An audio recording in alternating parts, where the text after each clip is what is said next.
have some fantastic speakers with us here today. Francesca Giovannini is the Executive Director of the Project on Managing the Atom at the Harvard Kennedy School's Belfer Center for Science and International Affairs. In addition, she's a non-residential fellow at the Center for International Security and Cooperation at Stanford. Giovannini served as Strategy and Policy Officer to the Executive Secretary of the Comprehensive Nuclear Test Ban Treaty Organization, based in Vienna. Prior to her international appointment, Ms. Giovannini served for 5 years at the American Academy of Arts and Sciences in Boston as Director of the Research Program on Global Security and International Affairs. We also have with us today Pavel Podvig, an independent analyst based in Geneva, where he runs his research project, Russian Nuclear Forces. He's also a senior researcher at the UN Institute for Disarmament Research and a researcher with the Program on Science and Global Security at Princeton University. His current research focuses on the Russian strategic forces and its nuclear weapons complex, as well as the technical and political aspects of nuclear non-proliferation, disarmament, missile defense, and US-Russian arms control. He's a member of the International Panel on Fissile Materials and holds a physics degree from MIPT and a PhD in political science from the Moscow Institute of World Economy and International Relations. And finally, we have with us today Manpreet Sethi, a distinguished fellow at the Center for Air Power Studies in New Delhi. She heads its program on nuclear security. Since completing her doctorate in 1997, she's worked on nuclear energy, strategy, arms control, and disarmament. She's been an author or editor on 8 books and over 120 papers.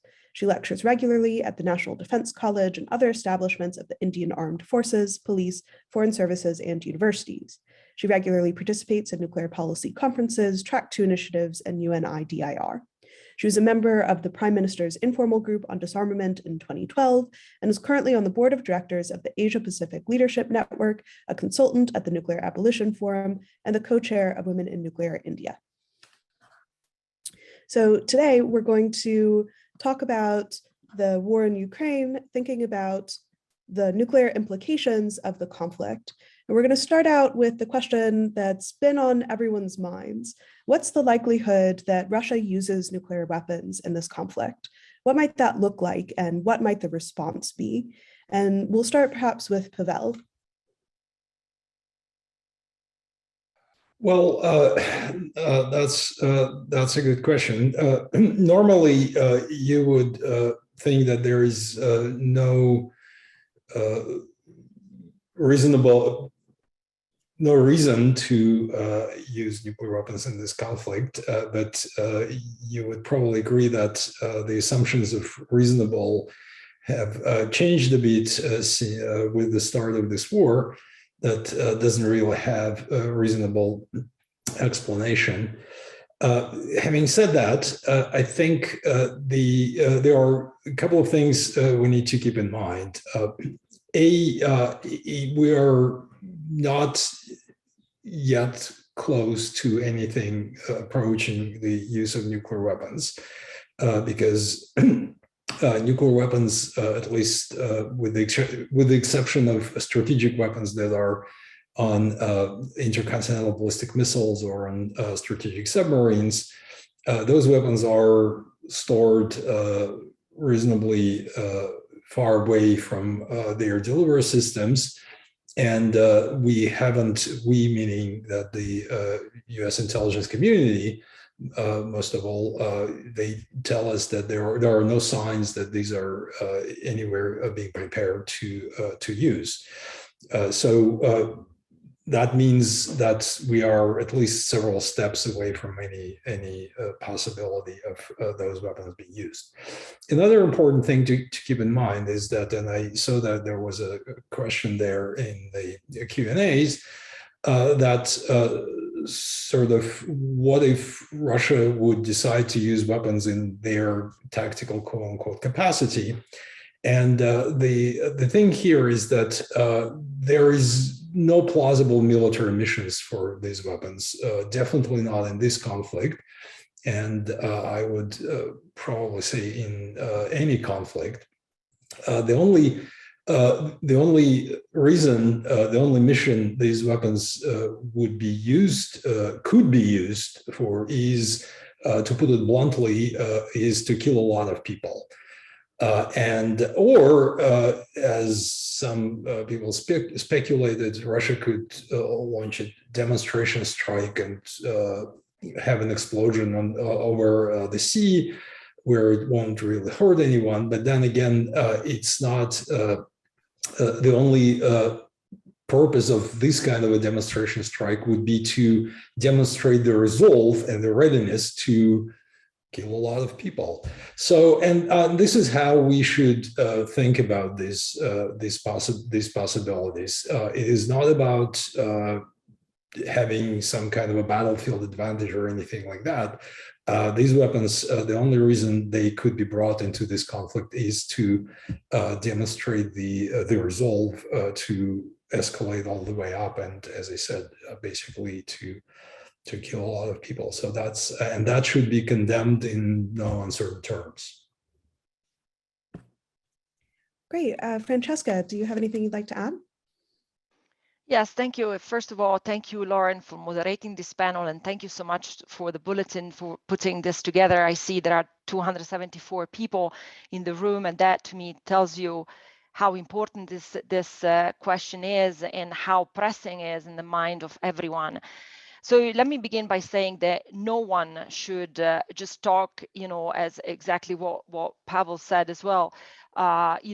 We cannot just talk lightly about the potential use of nuclear weapons. We have to bear in mind that there are gigantic legal and moral consequences, and breaking a taboo that, weak as it might have been, across history, is still held for several years, matters in terms of regulating and maintaining global order and international relations. So we should never, talk lightly about the use of nuclear weapons. I completely agree with Pavel's analysis, but I would like to add a couple of points.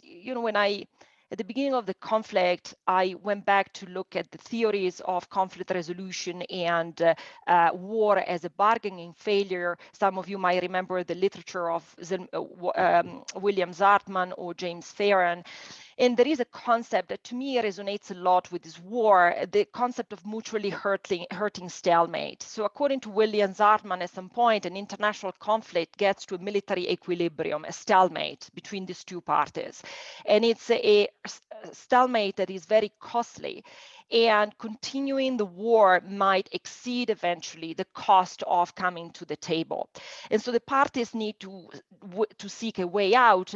And if you have a semi-symmetrical balance of forces, normally the two parties will come to the table. But what happens if the two parties, one is a nuclear weapon state and one is a non-nuclear weapon state? Because the possibility seems to me for Russia to break free of this hurting stalemate is inevitably to escalate. And what Pavel said is absolutely true. The Russians have chosen to escalate on the conventional level.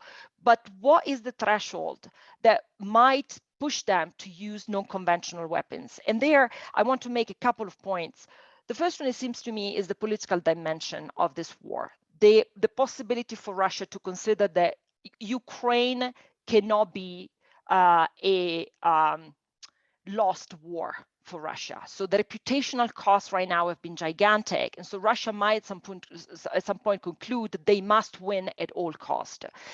My concern is also that the rhetoric that we are seeing a little bit now coming from the Europeans and also from the Americans, that our goal is to make Putin lose this war on the battlefield, might push further this idea of breaking the hurting stalemate at all cost. And so the use of a tactical nuclear weapon would actually respond to two objectives. The first one is the political messaging, is I will not back down under any circumstance.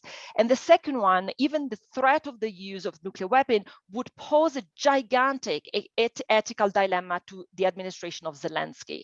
What are you going to do when you are the government? Would you stay in power and fight with the risk that your people, your cities will actually get bombed? Or will you actually then come to the table and surrender? So I agree with Pavel, there is no military targeting or military victory with the tactical nuclear weapon, but I think the political dimension and the moral dimension that these weapons, the use of nuclear weapons impose, can actually not be discounted. Final point, Lauren, I've heard a lot of confusion about what if Russia uses nuclear weapons in Ukraine? Is this the failure of nuclear deterrence? And the way in which I read this is no, it will be a nuclear coercion use. It would not be a failure of nuclear deterrence per se, but it would be coercing and forcing a country to surrender at all cost. Thank you. Thanks, Francesca. That's really interesting. We'll talk a little bit more about conflict resolution towards the end of this panel, and also think a little bit together about some of the implications for deterrence and how we understand it. Manpreet, do you have anything you'd like to add here on Russia's potential use of nuclear weapons or what that might look like? Thank you very much, Lauren. And I must say it's such an honor to be a part of this panel of thoroughbred professionals and dear friends. I'm also delighted to be on the Bulletin platform, considering that the Bulletin of Atomic Scientists has been such an important part of my understanding and learning on nuclear issues. So on the particular question of the likelihood of Russian use of nuclear weapons, well, I wanted to say zero, but I would say, I'm hesitant to say zero, but near zero, since President Putin has shown a propensity of taking actions that we all considered unthinkable, even just about 50 days ago. No one thought that there could be this kind of a land invasion that could take place. But going as far as using nuclear weapons in a premeditated, well thought out strategy, I think looks problematic, at least for two reasons. One is finding the right target for a nuclear weapons. If it is going to be in Ukraine, a country that Russia wants to annex, then it means annexing a certain kind of a radioactive wasteland that will have to be looked after for years. And secondly, I think a forgotten fact here is that Ukraine is under the nuclear protection of China, because in 2013, China had extended its nuclear umbrella for the first time outside its own country to suggest that if anything happened to Ukraine, they would come into help. And Russian nuclear use here in Ukraine will then bring Russia into conflict with China, which is its ally and closest friend these days. Now, if Russia was to use the nuclear weapon on another European nation, it would then bring the wrath of nuclear NATO upon itself.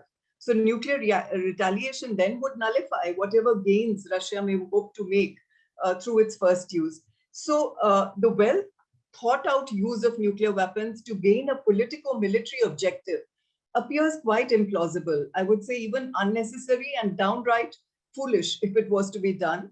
But inadvertent use of the nuclear weapon, due to miscalculation, misperception, accident, given that tensions are high, given that there's a high amount of disinformation which is in the atmosphere, besides, of course, the usual fog of war, it could happen that the country takes actions that make it stumble into nuclear use. Lastly, Russia's nuclear signaling, I think, and the show of brinksmanship have thrown up one important conclusion for me.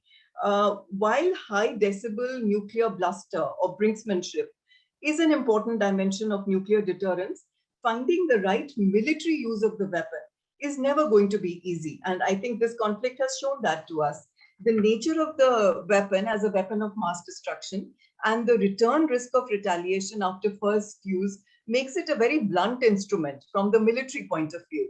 But having said that, there is no denying that the episode has reinforced the political utility of the weapon. So the salience of the weapon in the political dimension has gone up, and it shows that countries with nuclear weapons can act with impunity against non-nuclear weapon states.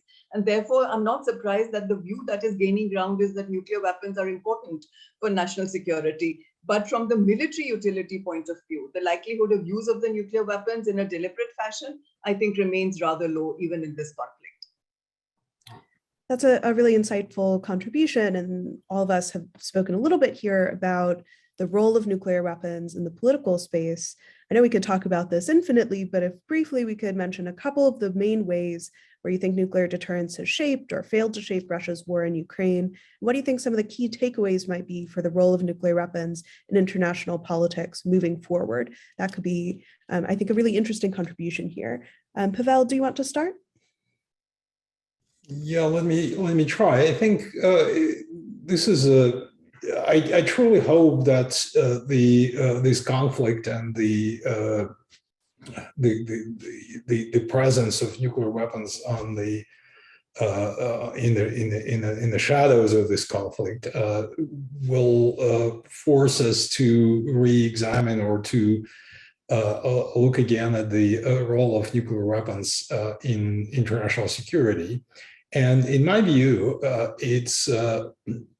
it's actually the conclusion that we can draw here is that nuclear weapons actually are actively used to enable an aggression, and that's and this is what they do fairly well. So the nuclear deterrence works, but it works for Russia in this situation because we've seen that the United States and NATO are very cautious about helping Ukraine and about getting involved in the conflict, and rightly so, I should say.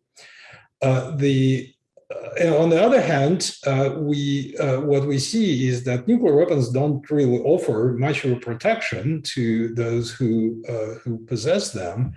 Again,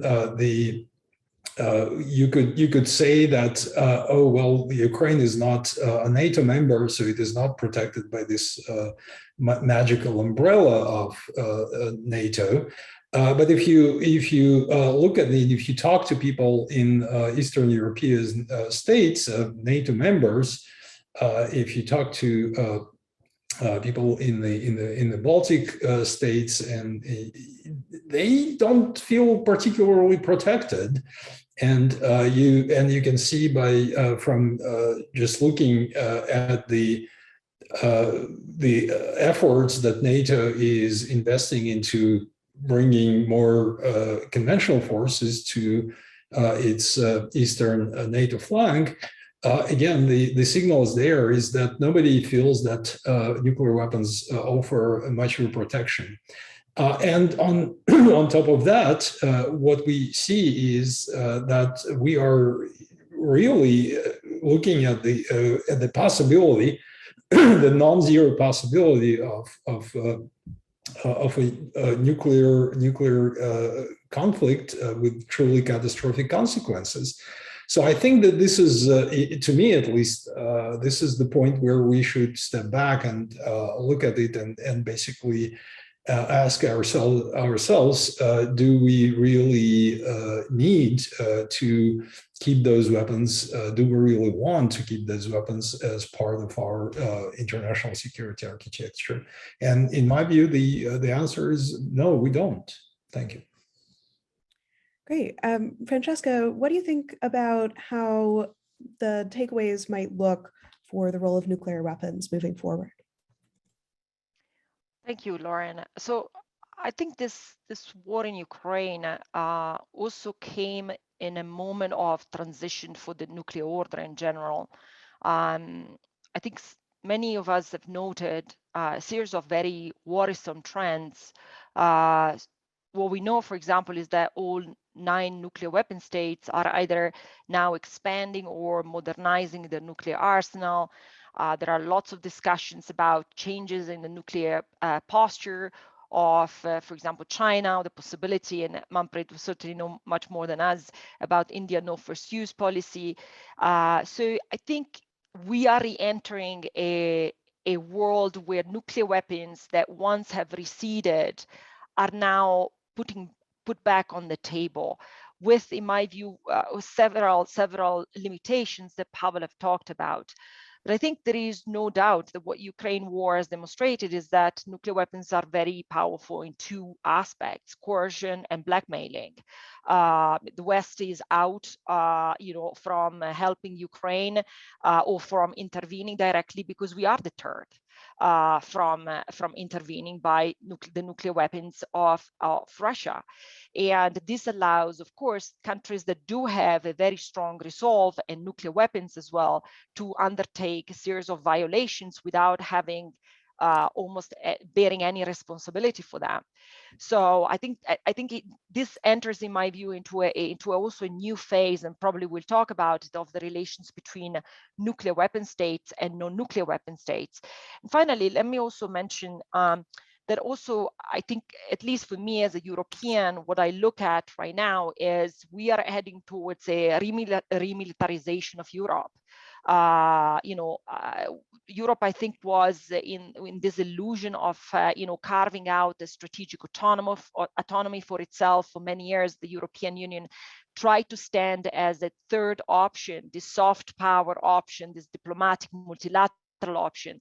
And I think many of these efforts will probably just, be halted by this. So I think you will see also a re-centralization of the nuclear question in Europe that as we have not seen for several decades.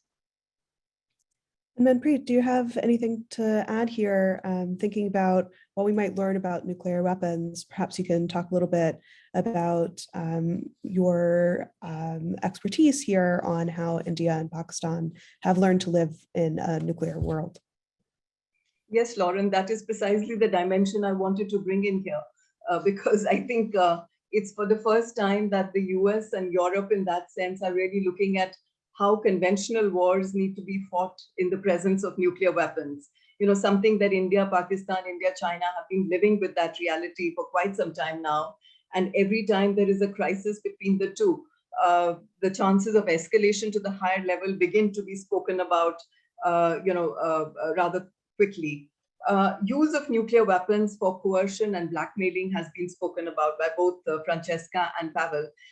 And I think India has been a recipient of that in terms of the use of terrorism by a nuclear weapon state against another nuclear weapon state. And therefore, I think some of the lessons of nuclear deterrence that we have drawn from our experience, I would say, are essentially three: about how conflict at the conventional level has to be handled when the nuclear weapons are present in the case of both sides. So in a nuclear dyad, it's not as if conventional war can be written off. I remember when India and Pakistan had gone nuclear, there were several conferences where many Europeans and Americans would say that war is now out of the window. Yes, war of a certain kind is out of the window, but as we've seen in the case of Russia-Ukraine conflict now, wars have to be fought differently in the presence of nuclear weapons. And I will just give you three ways in which I find this is different. And I will only make the statement, there's no time to go into much detail. Firstly, I think the presence of nuclear weapons raises the tolerance threshold. So there is a certain amount of acceptability of actions that you don't like, but which have to be tolerated because you don't want escalation of a certain kind. So the tolerance levels go up in the presence of nuclear weapons. Secondly, while nuclear weapons do not obviate conventional wars, they impose changes on how the conventional wars have to be fought. So the nature of the weapon is such that it constrains the amount of use of force which is possible in the presence of the weapons. And thirdly, it changes the calculations of the value at stake and the cost of war. We were talking about deterrence, and in this conflict, if you see who was deterring who, and for whom was the value which was at stake much higher than the cost that they were willing to take. And here you can see why Russia has managed to deter the US from entering into any direct conflict by making all kinds of nuclear noises, because the stake for Russia of Ukraine is much higher than what it is for the West. So if deterrence is a combination of capability and resolve, then in this case, Russia seems to have that much more than what the other side has, and therefore deterrence seems to have worked in their favor better than otherwise. But speaking from my experience, these are the three dimensions that I wanted to bring out about how war changes in the presence of nuclear weapons. Well, there's certainly a lot more that we can say about war in the context of nuclear weapons. I think now we'll turn to how does war end when nuclear weapons are something that's been on the table. So what's next? What are the conditions under which we might see an ending to Russia's war in Ukraine? Who might be able to mediate that process? What would a resolution look like? And what might we expect to happen after a resolution is hopefully reached? I think we'll go in the same order here. So Pavel, if you want to start, go ahead. Well, I wish I knew. I truly do not. It's really difficult to see how this war could end in some kind of a resolution, and because that would likely, any negotiated settlement would be very difficult to imagine that the one that would be acceptable to both sides.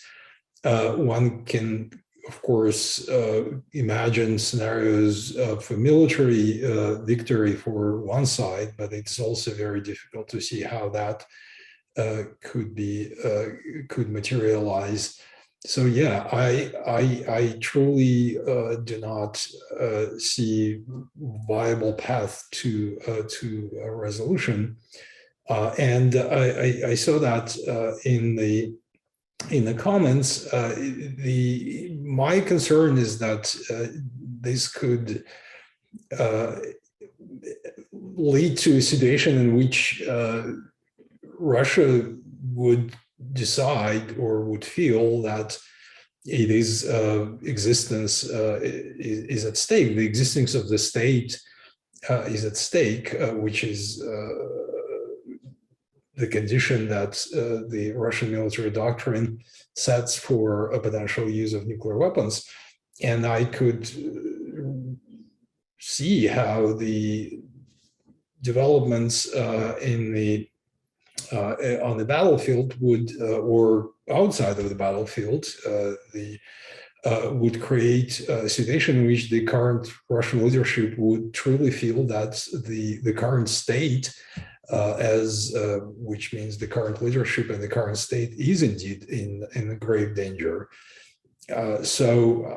I still, again, I would repeat what I said in the beginning, that I still do not see any plausible military mission for nuclear weapons in this war, but that doesn't mean that there are no other missions, and I'm afraid we're not out of the woods yet.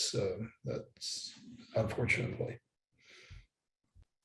Thank you. And Francesca, what are your thoughts on the possibility of a resolution for this war? I have a few thoughts I want to share with all of you, and I'll be very interested in hearing also comments on this. The first thing is, so if we look back at the conflict resolution literature, there is an element that is really important. Actually, two elements I want to say. The first one is that the level of pain that you subject people to makes the settlement even more difficult, because it changes the image of the adversary, and it basically leaves people thinking, well, I've been subjected to so much already, that why succumbing to this, right? I will fight until the very end. And so it's very important, I think, that we look also at the intensity of the conflict, because that pushes not only the horror over civilians, but the prospect of a settlement much further in time. I don't think there is any hope for a cessation of hostility right now, but I want to share with you a couple of thoughts I have.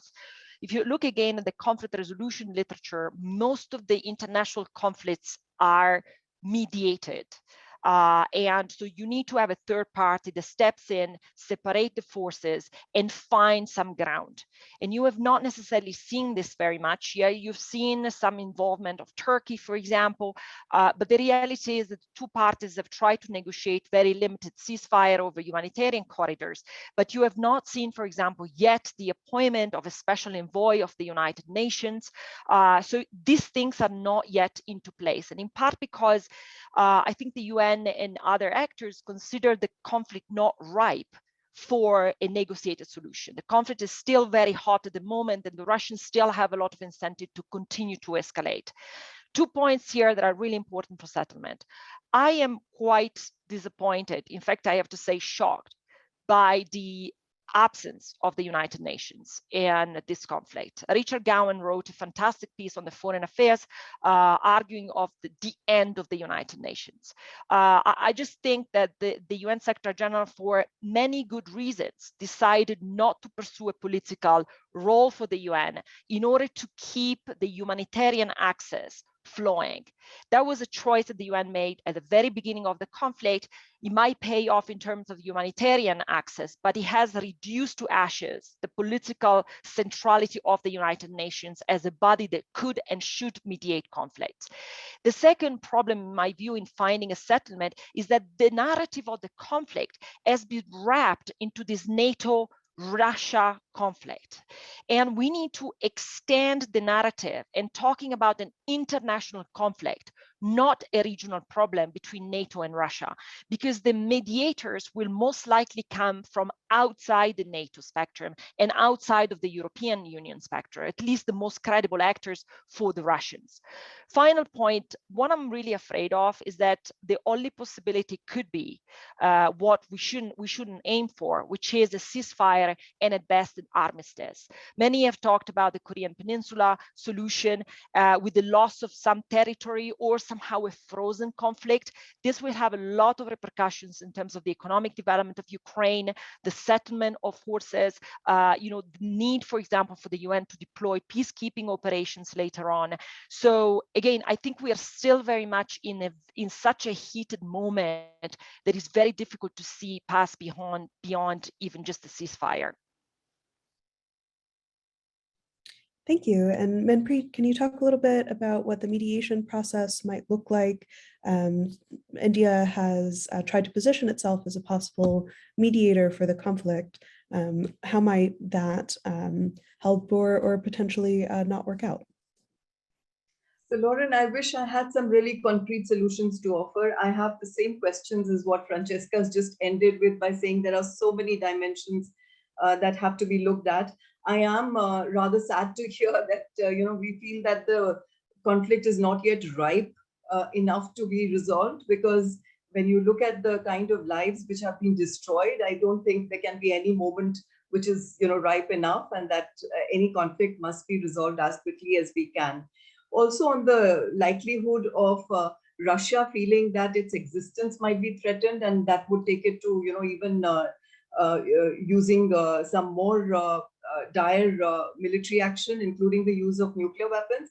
I don't think US and NATO would want to get Russia anywhere near that. So they are calibrating their actions very carefully to make sure that Russia does not feel this existential threat, unless, of course, the country wants to bring it upon itself and feel that it is being threatened in that context.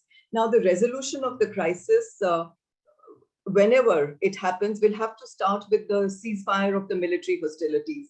The two sides have to disengage militarily to be able to find some common understanding and common ground. Now, this could be either through direct negotiations, which look extremely difficult at this moment in time, and the other way of doing it is through some mediated negotiations. It appears likely that in a compromise that the two sides would accept, there would have to be a commitment from Ukraine to say that it would remain neutral and non-NATO, and there would have to be an acceptance from Russia to say that it recognizes Ukraine as a sovereign nation and a country that has a right to engage with others the way it deems fit. Who might be able to mediate? Well, the UN, or the absence of the UN, has been mentioned. I think only those countries which have shown themselves to have remained neutral would really have the ability to mediate. And India could be a candidate, given that it has zealously guarded its strategic autonomy to navigate the situation between all the three sides. And while we don't want to frame it like a Russia-NATO conflict, there is that dimension that has to be catered for. So between Russia, US, NATO, Ukraine, India has indicated that it is willing to contribute to the peace efforts to resolve the conflict.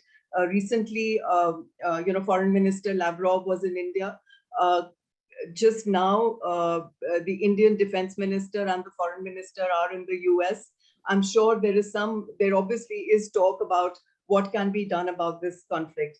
The fact of the matter is that all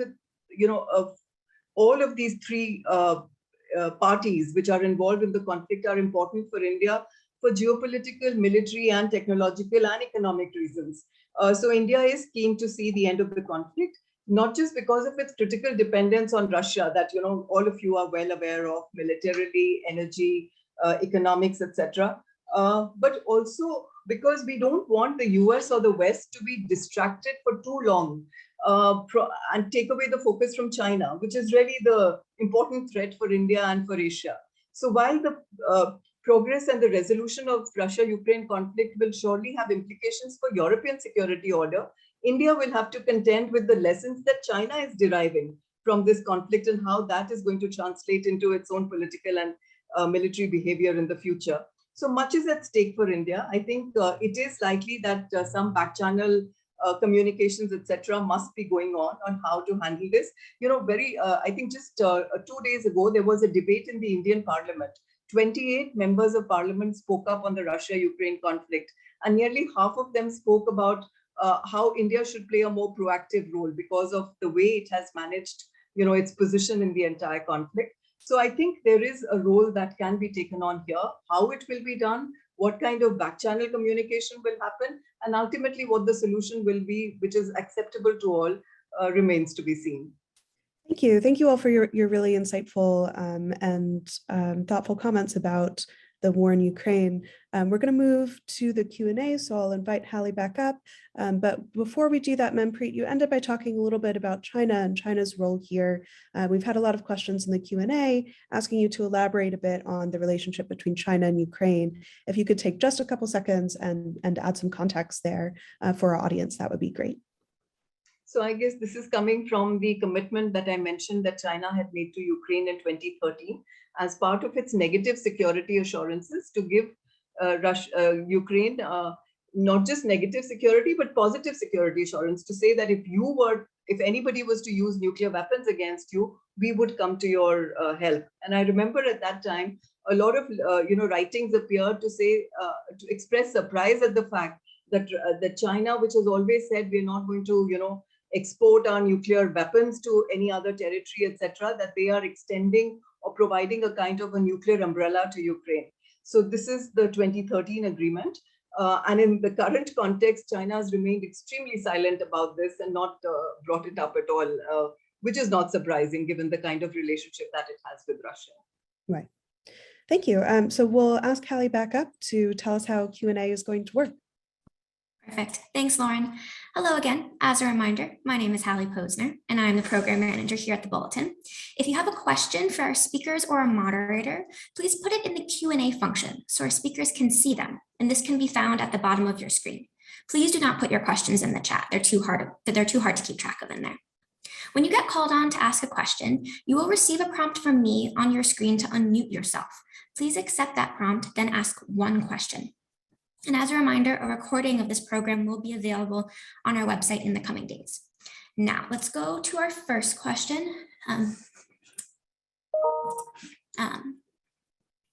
Hirokai Kanishi, I've sent you a prompt to unmute. Can you unmute yourself?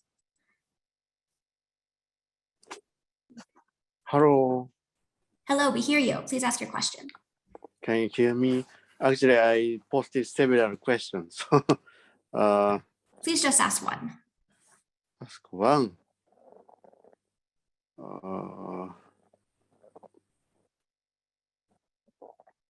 Okay.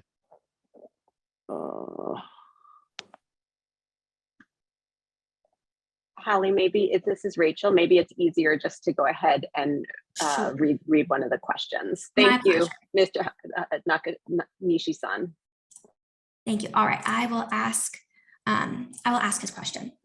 So he asks, minimizing any possibility of nuclear threats amid the Ukraine crisis, how can we address the dual capable nuclear forces? What kind of technical means and tools are available for verification of and monitoring them?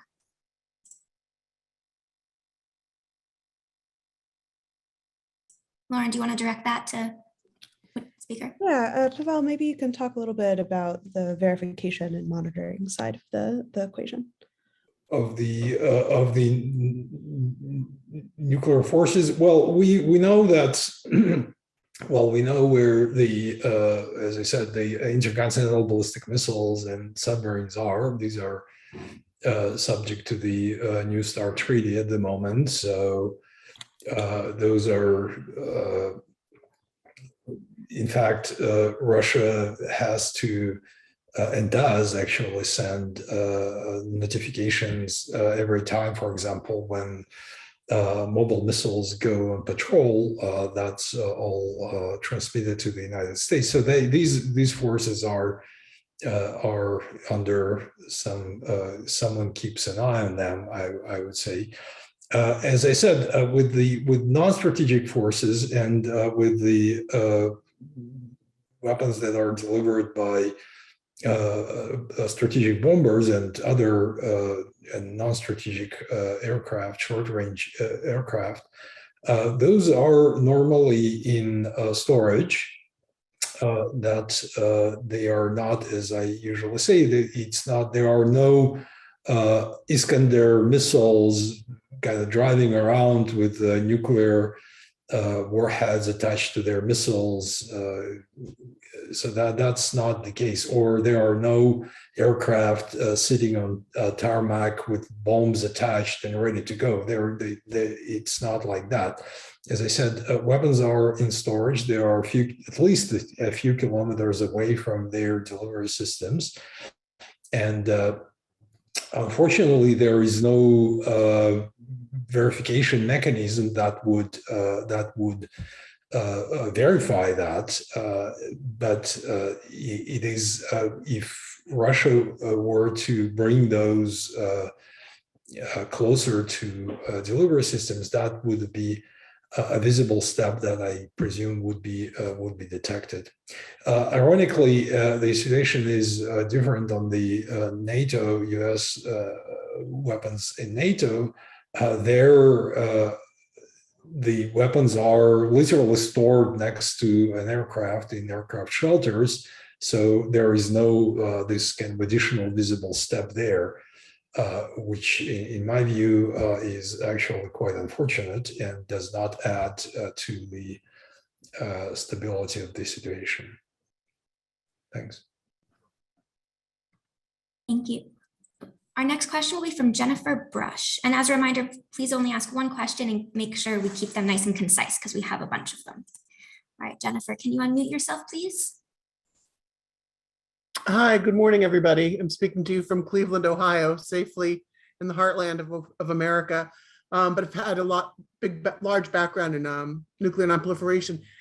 Part of the discussion was based on the prisoner's dilemma and this idea of Putin thinking through his options as if he was a rational actor in the prisoner's dilemma.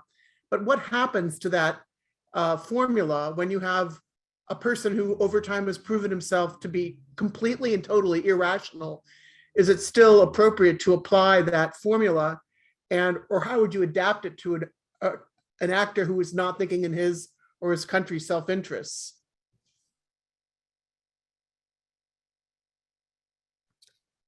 Francesca or Manpreet, do you have an opinion on this? Is this a madman strategy, or is Putin really mad? Manpreet, you go first. Thank you, Francesca. Deterrence certainly assumes rationality. You believe that the person who is going to make those decisions is doing a cost-benefit calculation and will arrive at the conclusion that it's not worthwhile to use nuclear weapons. That's what is the foundational understanding of nuclear deterrence. In this case, President Putin, in terms of the nuclear brinksmanship and bluster that he's shown, that is part of nuclear strategy. You make these noises in order to make sure that the other side backs off. So up to that extent, I would say he's following the playbook on how nuclear deterrence functions. Whether it could go to the other side because there really is some unhinged element, I think command and control systems across countries are supposed to be able to cater for that because of allowing for not just one man being able to make decisions of this nature. We've seen in the Soviet system how people have taken the right call when certain mistaken assumptions were being made about what could have gone wrong. So one is still hopeful that the whole system will work as it should, rather than just depending on this one individual who could be taking a call on this issue. Lauren, could I add a couple of things here? Absolutely. So I think Jennifer, you're putting a focus on something very important. The entire system of decision making, in fact, the entire narrative around the deterrence game, the nuclear deterrence game, is based on several assumptions, right? Exactly like Manpreet said. And we have seen also over time, during the Cold War, series of crises, and also a tendency somehow, like something Lauren referred to, the man-man theory, right, of leaders that tried to show they were completely out of control in order to increase their deterrence threats and credibility, right? And so I think one of the big questions that we all have today is, for how long will this game actually play out, right? So how many things need to be right for this game still to be sustained without catastrophic consequences? I think that is the first question. The second question is, to me, when we talk about rational leaders, we should not discount the importance of society in electing those leaders or making the right choices about the leadership we want to have. And let me give you one example, which I think is really important today. In the American elections or the European elections, leaders are never chosen based on how they would react in a time of crisis over nuclear weapons. I think in the presidential debates, the question of nuclear weapons, at least in 2020, came out once. So if this entire system relies on the rationality of leadership, society needs to ask way more of their leaders. And we need to have in place mechanisms by which we can assess whether the leaders really would, at the time of crisis, make a decision for the benefit of the nation, of their own self-interest. But it's very difficult to gauge it right now because there are no mechanisms by which we can actually really assess the leadership in a time of crisis.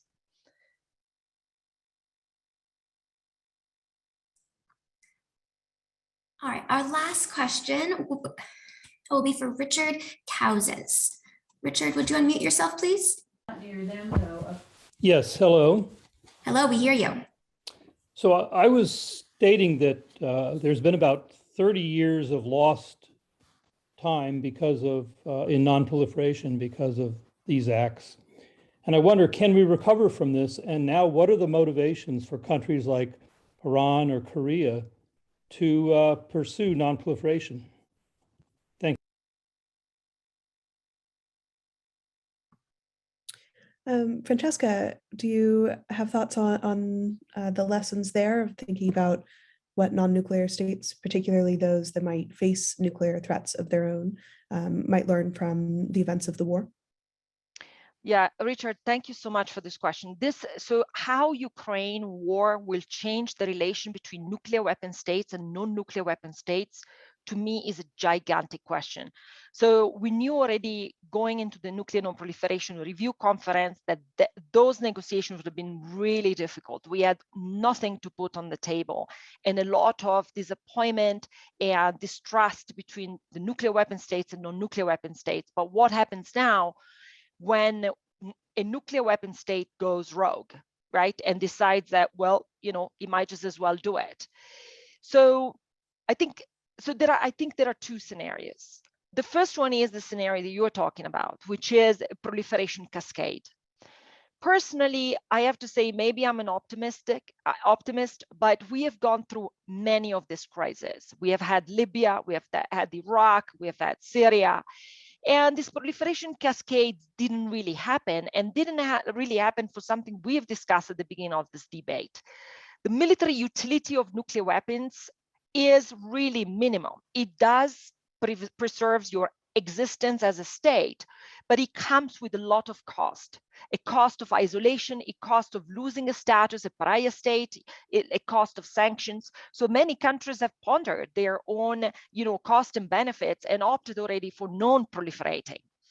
Then there are countries like Iran, you're absolutely right. So we need to look at countries where the security environment is particularly severe, because I think these countries now might change their calculations, but I don't think is automatic. I don't think is a deterministic assessment. I think these countries will still ponder cost and benefit.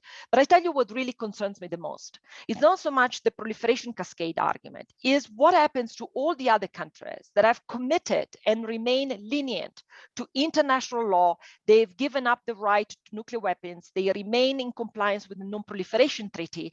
And all of a sudden, they feel they live in a world that fundamentally gives them almost no security assurances.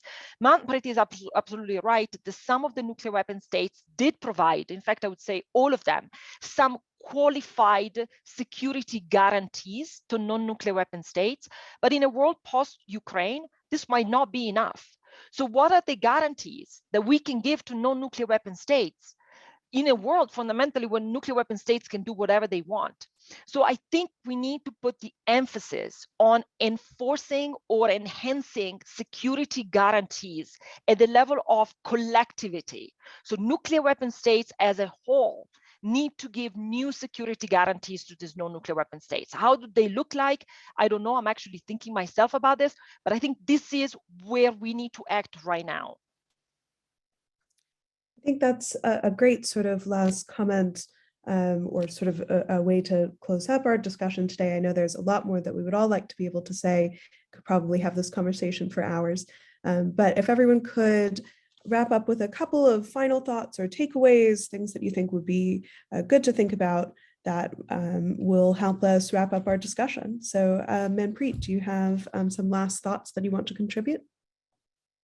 Yes, thanks, Lauren. In fact, on this question of the proliferation cascade, so from the non-proliferation perspective, some really wrong lessons do seem to be coming up as a result of this conflict. The nuclear threat making by Russia as a nuclear weapon state against Ukraine as a non-nuclear weapon state, I think will cast a shadow on the non-nuclear weapon state sense of security, and there will be arguments that will be made to say why this should be denied to them. And I think NPT REFCON that comes up later this year will have some interesting discussions coming up on this particular issue. But my last thought is on whether this episode will push the world towards nuclear disarmament or away from nuclear disarmament. And I think the Cuban Missile Crisis that happened 60 years ago made both sides realize what it was like to be at the edge of the nuclear precipice. And both of them were suitably chastened enough to come back and feel the need for strategic stability, arms control, all of those dimensions that we saw come up in the 1970s, 80s, and 90s. Will a similar realization once again be upon the nuclear powers that there are risks here? While no rational use of nuclear weapons militarily looks good, but that the inadvertent, stumbling into nuclear war is a risk which is not worth taking. Will that be understood? I'm not so sure.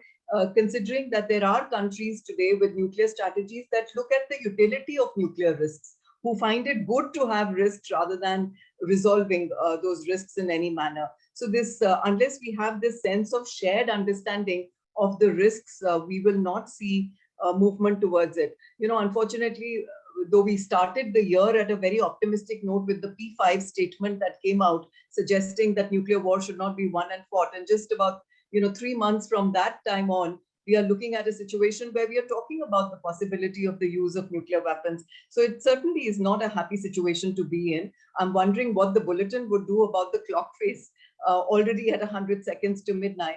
So my last thought would be that hopefully the nuclear weapons will not come into physical use, even in this conflict, but the weapon has managed to cast a shadow on the conflict, and how nuclear weapons will be thought about for a long time into the future. Thanks, Lauren. I'll stop here. Thank you. Pavel, do you have some additional comments that you'd like to add? Yeah, I just, thanks. Thank you all for listening in.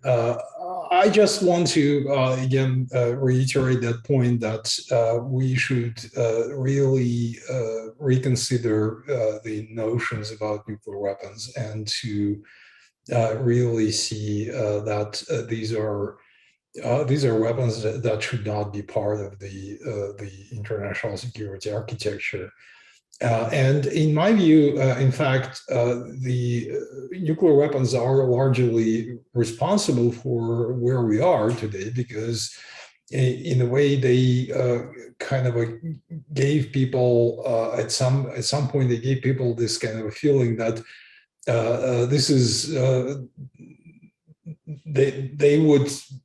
nuclear weapons would kind of keep you warm in a rainy day. And but the thing is, when the rainy day comes, they don't. They are not only useless, they are dangerous. And I think this is something that again we should look at very hard, and really move in the direction of building the architecture of security that does not include nuclear weapons in it. I saw that someone mentioned the TPNW, the Treaty on prohibition of nuclear weapons, I think so far it's been largely kind of a moral statement on part of the parties. But I think this should be taken seriously. And again, this is something that we really need to reconsider. Why do we keep those weapons around? Thanks. Thank you. We've talked about a lot of different subjects today, all of which are fascinating and important. I think we've learned from Pavel that Russian nuclear weapons may not have such a straightforward utility.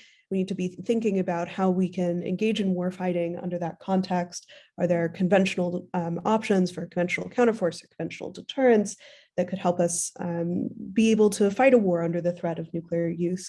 We've also talked about how nuclear deterrence has shaped the conflict, thinking about the use of nuclear weapons as a deterrent rather than actually as a warfighting strategy.